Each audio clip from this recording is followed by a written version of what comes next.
वंदे पुरुषोत्तमम। इष्टभीति का पैसा अगर हम किसी दूसरे कार्य में खर्च करके अगर हम उसे खा लेते हैं और यही हम मन में अपने आप को प्रबोध देते हैं, अपने आप को समझाते हैं कि बाद में हम इसमें भर के रख देंगे। तो एक मां के माध्यम से ठाकुर जी से जब प्रश्न पूछा गया कि इष्टभीति पैसा अगर हम खा जाएं तो क्या होता है, तब दयाल ठाकुर ने इस बात को बताते हुए उन्होंने कहा, ये इष्टभीति की पैसा खर्च करने से लैट्रिन के रास्ते से एक लाल धागा निकल जाता है। बांग्ला में इस शब्द को जो प्रयोग किया, इस सेंटेंस को, ये सुनने में ये बताता हूँ और उसके बाद इसका अर्थ बताता हूँ जो और अच्छा लगेगा। इष्टभीतिर पैसा खरच करले पाछा दिए लाल छूतो बेरोय। अर्थात अगर ये हम इष्ट वृत्ति के जो पैसे हैं उसको खर्च करते हैं तो हमारे लैट्रिन से, हमारे इनके रास्ते से एक लाल धागा सा निकलता है। इस बात को जब सुन रहा था, वो हमारे श्री आशुतोष हालदार दा इस बात को सुन रहा था। उन्होंने एक दिन इस बात को सोच करके उन्होंने प्रैक्टिकल करने की इच्छा उनके मन में आया। अब प्रैक्टिकल कर रहे हैं। एक इष्टभीति का पैसा, उन्होंने उससे कोई चीज़ सामान खरीदा और उस चीज़ को खाए। दूसरे दिन जब वो शौच कार्य में गए, तब शौच कार्य में जाने पर उन्होंने देखा कि उनके लैट्रिन में लाल धागा नुमा आ रहा है। उनको लगा कि शायद ये पेचिश हुआ है, डिसेंट्री हो गया है। लेकिन जैसे ही दूसरा दिन बीत गया और वो इष्टभीति की पैसा को ग्रहण नहीं किया तो उनका लैट्रिन जैसा था पहले जैसा फिर हो गया। इसके मतलब इसमें कुछ घटनाएं भी, एक आध घटना के माध्यम से जब हम समझने का कोशिश करेंगे तो इसको और स्पष्ट रूप से हम समझ पाएंगे। एक बार एक दादा इष्टभीति करते थे और इष्टभीति जमा करते थे। कुछ साल ऐसे बीत गया। उन्होंने सोचा कि मैं ठाकुर जी को खाली मूली ये अर्घ देता हूँ और ये अर्घ अगर मैं इसको प्रयोग पे कर लूँ तो शायद ज़्यादा अच्छा होगा। और मैंने दीक्षा लिया, इष्टभीति किया, इतने पैसे मैंने ठाकुर जी को दिया।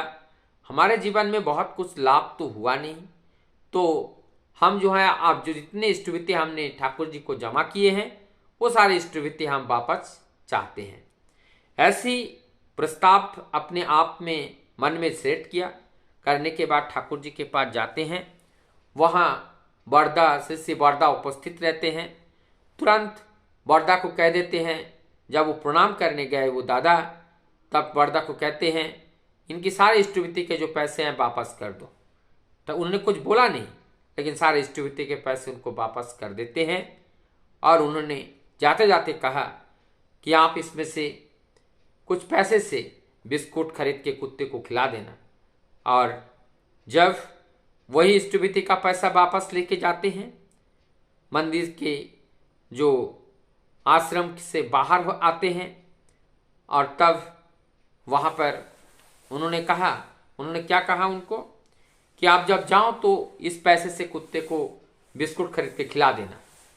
तब जब जैसे बाहर जाते हैं, दुकान से बिस्कुट लेते हैं और कुत्ते को खिला देते हैं। और कुत्ते को खिलाते ही उनमें रिएक्शन शुरू हो जाता है, सब वो तड़पते हैं और सारे कुत्ते वहाँ पे मर जाते हैं।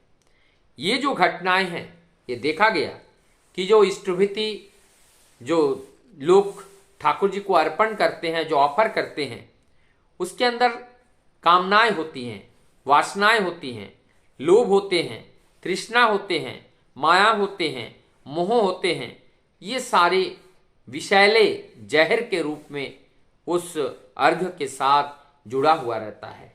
और वही अर्घ से जब हम कोई चीज़ खरीदते हैं और उसका हम ग्रहण करते हैं तो हम बीमारू बन जाते हैं। तो उसमें देखा, तब उनको ये समझ में आया, ये इष्टभीति का पैसा हजम करने का जो ताकत है वो सबकी नहीं होती है। जो वास्तव में प्रकृति में आए हैं, उस ईश्वर का जो साकार रूप भगवान के रूप में, पुरुषों में उत्तम पुरुष के रूप में धराधाम पर जो आविर्भाव हुए हैं, केवल वो सहन कर सकते हैं, नहीं तो और किसी की बस की बात नहीं होती है कि निवेदन किए हुए जो अर्घ्य हैं उसको पचा लें। तो ये इष्टविधि हमारे जीवन में बहुत ही इम्पोर्टेंट है। ये इष्टविधि हमारे जीवन को रक्षा करती हैं।